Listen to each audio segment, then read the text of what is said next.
Container deposit schemes. There's been a lot of talk about introducing one to New Zealand, but how would it work? With the help of my handy assistant, I'm going to explain to you what it would look like in New Zealand and especially what it would mean for councils. It all starts here. Every time a beverage container is filled and sold, the beverage company pays a 10-cent fee. It doesn't matter what kind of beverage we're talking about, soft drink, beer, juice, and it doesn't matter what material the container is made out of, plastic, glass or aluminium, it all carries a 10-cent deposit. The 10-cent fee goes to the managing agency.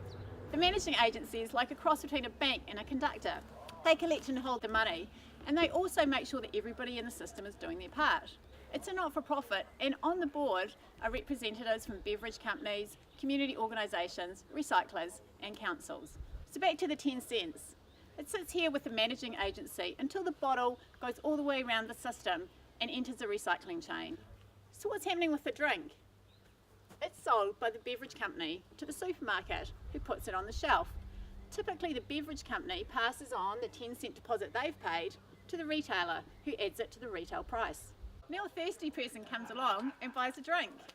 Soon the bottle's empty, and that's where the magic starts. Every bottle is worth 10 cents, so there's an incentive to recycle it. The person who bought the bottle would take it to a depot and get their 10 cents back. There would be around 200 depots around the country.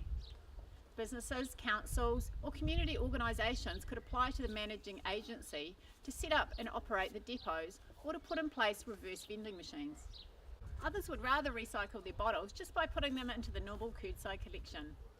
Around 15 to 25% of bottles would still go into the normal curbside collection.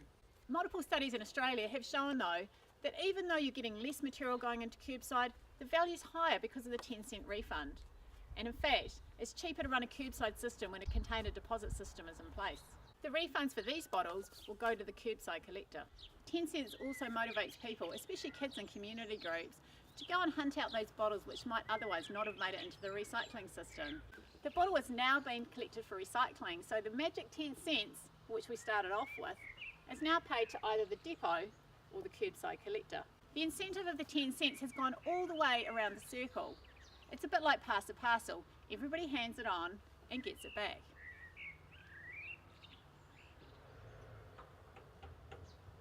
But what about the cost of the scheme?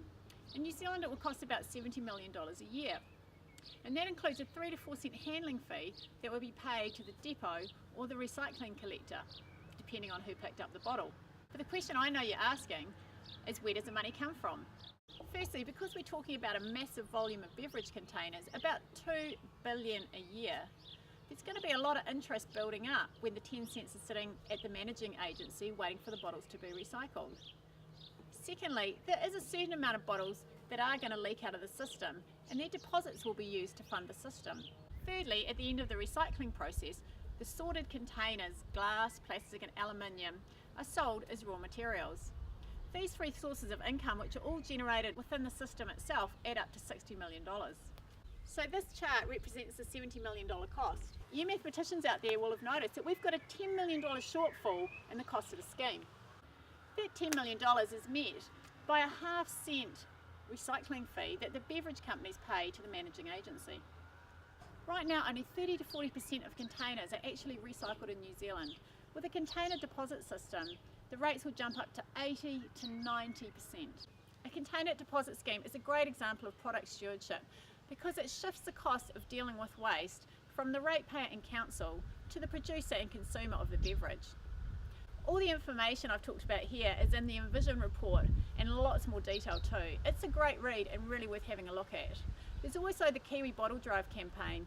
They're coordinating the public campaign to bring a container deposit scheme into New Zealand. Thanks for listening.